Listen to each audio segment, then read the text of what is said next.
वो रात जब सुनील की लाश मिली थी, राघव धीरे धीरे आवाज दबाकर ये किस्सा सुना रहा था। कमरे में सिर्फ एक लालटेन जल रही थी, हवा में ठंडक थी और हर खामोशी कानों को चुभ रही थी।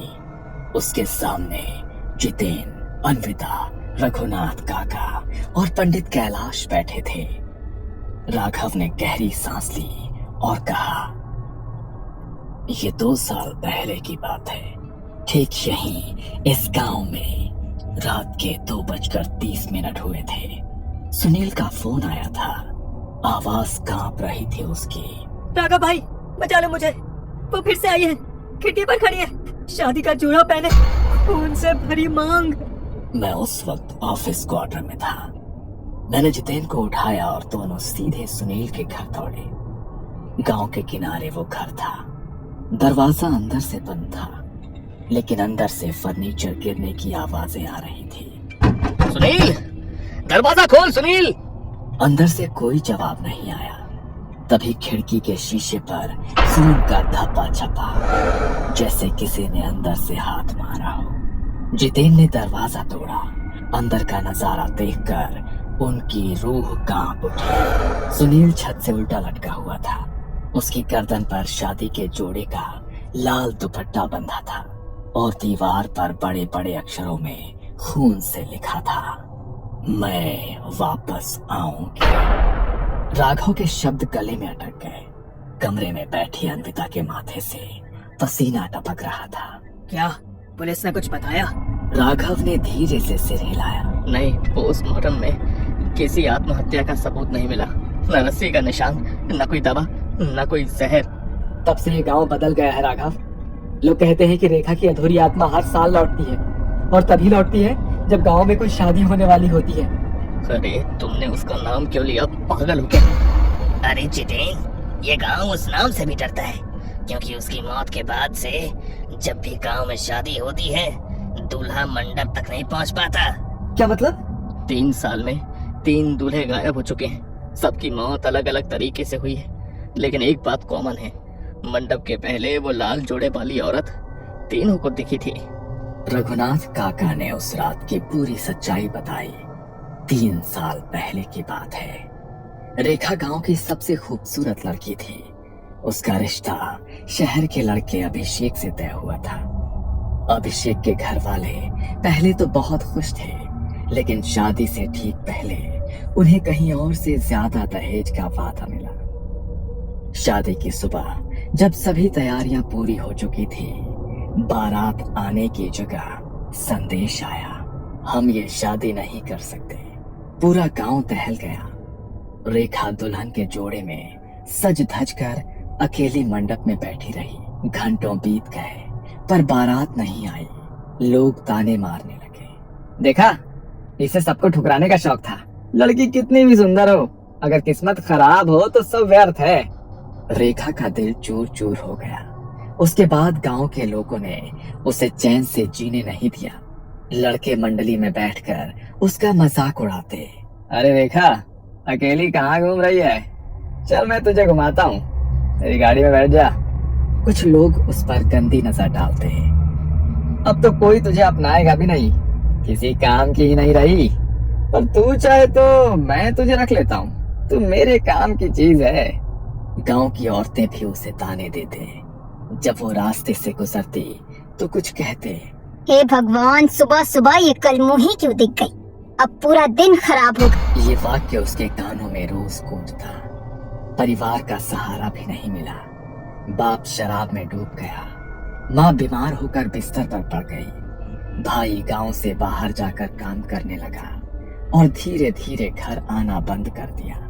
रेखा अकेली पड़ गई। गांव के लोग उसे अपशगुनी कहने लगे।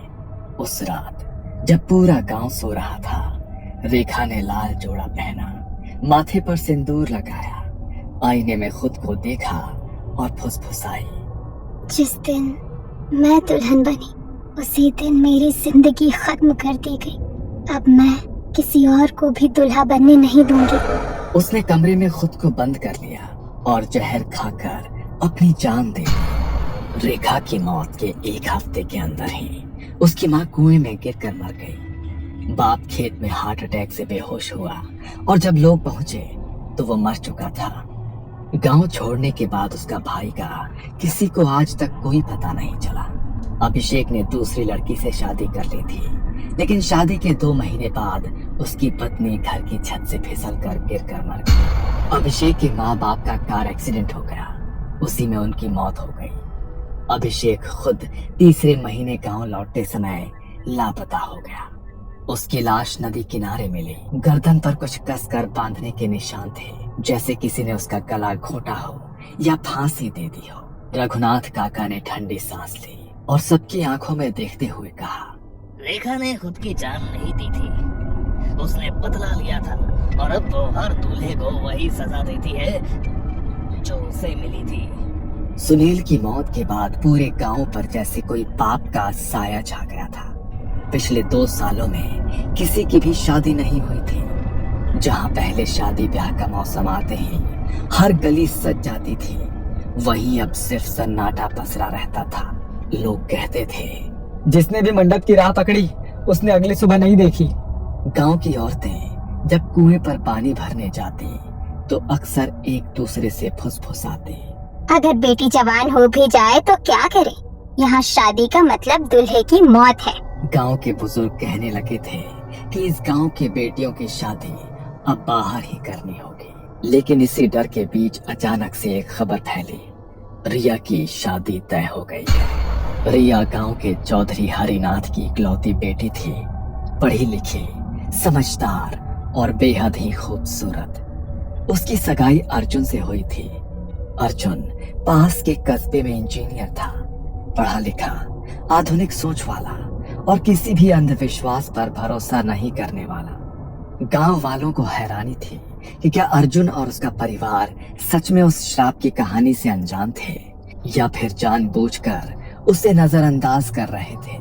शादी की तारीख नजदीक आती जा रही थी। राघव, रघुनाथ काका और पंडित कैलाश बार बार चौधरी हरिनाथ को समझा रहे कि इस लड़की की शादी मत कराओ जब तक उस आत्मा का श्राप शांत न हो जाए। लेकिन हरिनाथ का कहना था कि अर्जुन और उसका परिवार इन बातों पर विश्वास नहीं करते और वो शादी नहीं रोकना चाहते। ये सब अंधविश्वास है, भूत प्रेत कुछ नहीं होता है। मैं रिया से शादी करूंगा किसी भी कीमत पर। उसकी बातें सुनकर राघव का खून खौल उठता है। उसे याद था कि सुनील की मौत की रात उसने अपनी आंखों से क्या देखा था। वो औरत लाल जोड़े में, खून से भरी मांग, आधा चेहरा जला हुआ और हाथ में दुपट्टे की कसकर बंधी गांठ। राघव जानता था कि गांव के लोग चाहे चुप रहें, लेकिन रेखा की आत्मा अभी भी वही है और वो किसी भी दूल्हे को आसानी से मंडप तक नहीं पहुंचने देगी। शादी से 1 दिन पहले की शाम थी। गांव के चौधरी हरिनाथ के घर बारात की तैयारियां जोरों पर थी। आंगन में रंगोली बनी थी, दीवारों पर लाइट्स टंगी थी, पूरा घर सजा हुआ था। अर्जुन को उसी शाम शादी का लाल जोड़ा देने के लिए रिया के घर जाना था। अर्जुन के पिता सूर्य कुमार उसके साथ चलने को तैयार होते हैं। अर्जुन बेटा, इतना अंधेरा हो गया है, अकेले मत जाओ, मैं भी साथ चलता हूँ। अर्जुन ने मुस्कुराकर उनकी बात टाल दी। चिंता मत करिए पापा, बस आधे घंटे की बात है, बाइक से जाऊंगा, जोड़ा दे दूंगा और लौट आऊंगा। आप यहीं शादी की तैयारी देखिए। सूर्य कुमार मान तो गए, लेकिन हल्दी वाली शाम अर्जुन को अकेले भेजने का उनका मन नहीं कर रहा था। अर्जुन बाहर आया, अपनी पुरानी बाइक पर बैठा और किक मारी, पर बाइक स्टार्ट नहीं हुई। उसने बार बार कोशिश की, पर इंजन खामोश। करीब 10 मिनट तक मशक्कत के बाद अर्जुन ने सोचा कि कोई बात नहीं, पैदल ही निकल जाता हूँ। किसी को कुछ बताए बिना वो हाथ में लाल जोड़े का थैला लेकर गांव की तरफ बढ़ गया। शाम का समय था, लगभग 7 से 7:30 का समय होगा। डूबते सूरज की धीमी रोशनी में वो चलता जा रहा था। उसके मन में रिया को देखने के ख्याल से चेहरे पर खुशी थी। वो रिया के घर पहुंचा। उसने शादी का जोड़ा हरिनाथ के पास दिया। काका, तैयारी कैसी चल रही है? और रिया कहाँ है? अरे बेटा, तैयारियां तो चलती रहेंगी, तुम अकेले आए हो, तुम्हारे साथ कोई नहीं आया। पिताजी आ रहे थे, मैंने ही मना कर दिया, शादी की तैयारी भी देखनी है। वो मैं बाइक से आने ही वाला था, काफी देर तक कोशिश की, बाइक स्टार्ट नहीं हो रही थी, इसलिए चलकर ही आ गया। अच्छा, रिया ऊपर है, उसकी मेहंदी चल रही है, क्या तुम्हें कुछ बात करनी है? नहीं नहीं काका, चलने दो, मैं निकलता हूँ, अंधेरा होने लगा है, टाइम से घर नहीं पहुंचा तो पापा परेशान हो जाएंगे। आसमान में बादल घिरे थे, चांद की रोशनी कहीं खो गई थी। गांव के बाहर जाते ही रास्ता घने पेड़ों के बीच से होकर जाता था। चारों ओर अजीब सी खामोशी थी, सिर्फ हवा में हिलती टहनियों की सरसर की आवाज गूंज रही थी। अर्जुन के कानों में लग रहा था जैसे कोई उसके पीछे चल रहा हो। वो रुका तो आवाज भी थम गई। वो फिर बढ़ा, फिर वही आवाज। उसका दिल तेजी से धड़कने लगा। उसने खुद को समझाया कि कोई बात नहीं, बस मेरा वहम है। लेकिन तभी उसने बहुत हल्की सी फुसफुसाहट की आवाज सुनी। अर्जुन ठिठक गया। उसने पीछे मुड़कर देखा, कोई नहीं। उसका गला सूख गया। उसने चलना तेज कर दिया। अचानक उसके पैरों के पास लाल चुनरी उड़ी और जाकर पेड़ की टहनी पर अटक गई। अर्जुन के पैरों की ताकत जैसे जम गई। धीरे धीरे उसने सिर उठाकर ऊपर देखा। दूर पुराने पीपल के पेड़ के नीचे एक औरत खड़ी थी, पूरे लाल शादी के जोड़े में, चेहरे पर घूंघट, हाथ में दुपट्टे की कसकर बांधी गांठ। अर्जुन की सांसें थम गई। उसने कांपते हुए पूछा, कौन हो तुम? वो औरत धीरे धीरे आगे बढ़ने लगी। उसके पांव जमीन को छू नहीं रहे थे, कुछ इंच ऊपर हवा में तैर रहे थे। अर्जुन की आंखों के सामने अंधेरा छाने लगा। तभी वो औरत रुक गई और धीरे धीरे उसने अपना घूंघट हटाया। अर्जुन की चीख गले में अटक गई। आधा चेहरा पूरी तरह जला हुआ था। आंखों की जगह खून से भरे गड्ढे जिनसे लाल बूंदें बह रही थी। उसके होंठ फटे हुए थे, पर उनसे स्पष्ट आवाज निकली, कल तू मंडप तक नहीं पहुंचेगा। अर्जुन वहां से भागने लगा। उसके कदम लड़खड़ा रहे थे, लेकिन डर ने उसे पागलों की तरह भागने पर मजबूर कर दिया। पीछे से ठक ठक की आवाज आ रही थी, जैसे कोई हवा में कूद कूद कर दौड़ रहा हो। अचानक उसे लगा जैसे उसकी गर्दन पर कुछ कस गया हो। उसने हाथ डाला। दुपट्टा, लाल दुपट्टा उसकी गर्दन के चारों ओर लिपटा था और धीरे धीरे कसता जा रहा था। वो किसी तरह घर पहुंच गया, पिछवाड़े से अंदर घुसा और दरवाजा जोर से बंद कर दिया।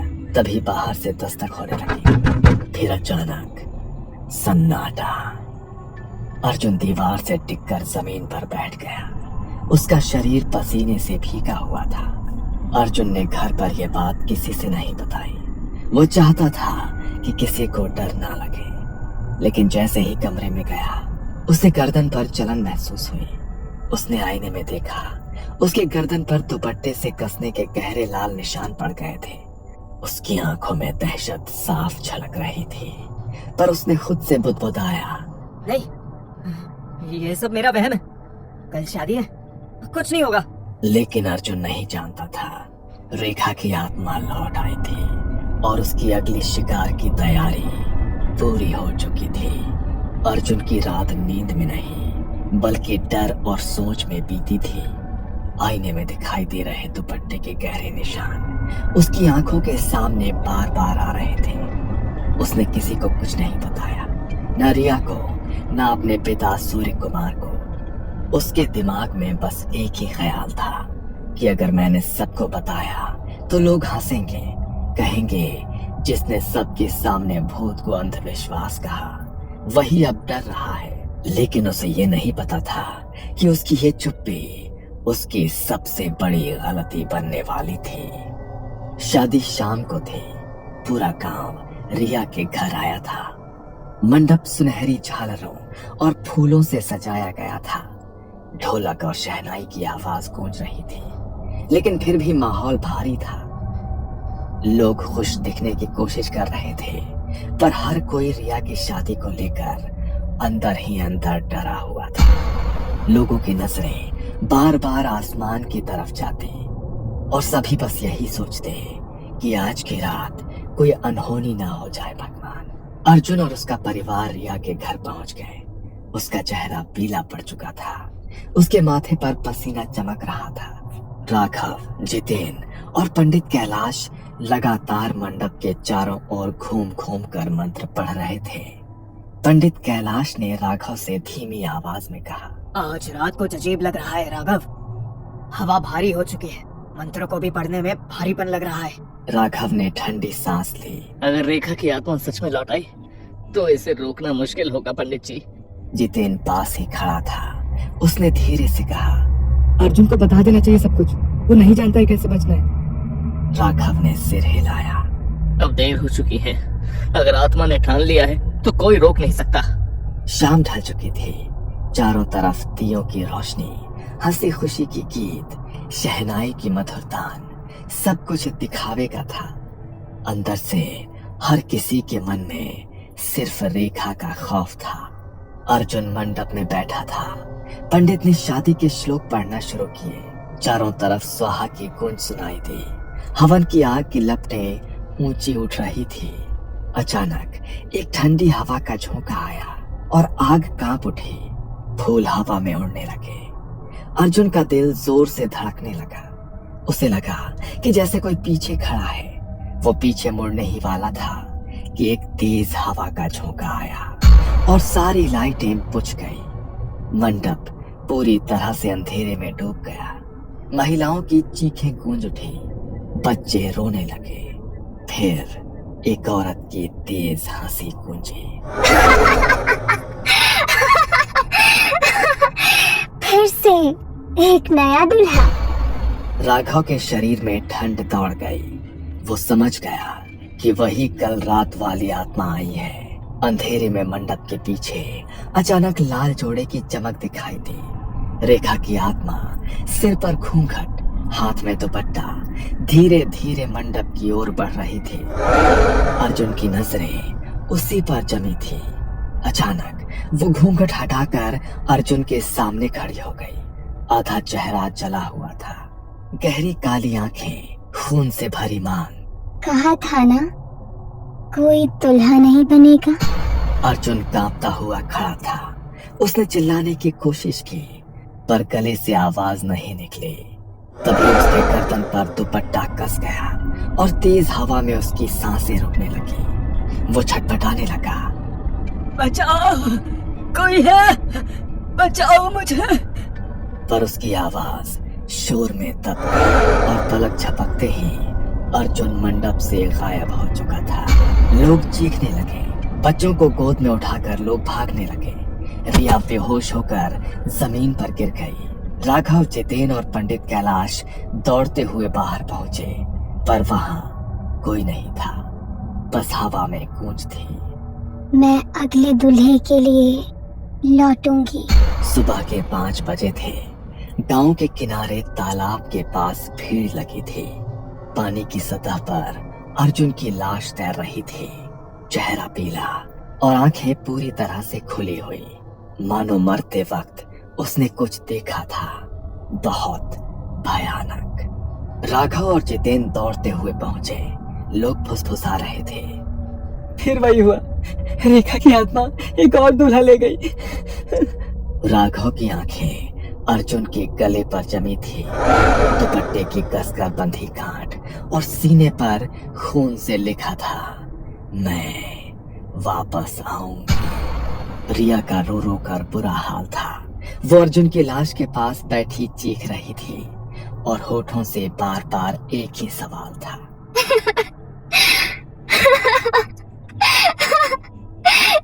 क्यों हर बार दूल्हा ही क्यों मरता है।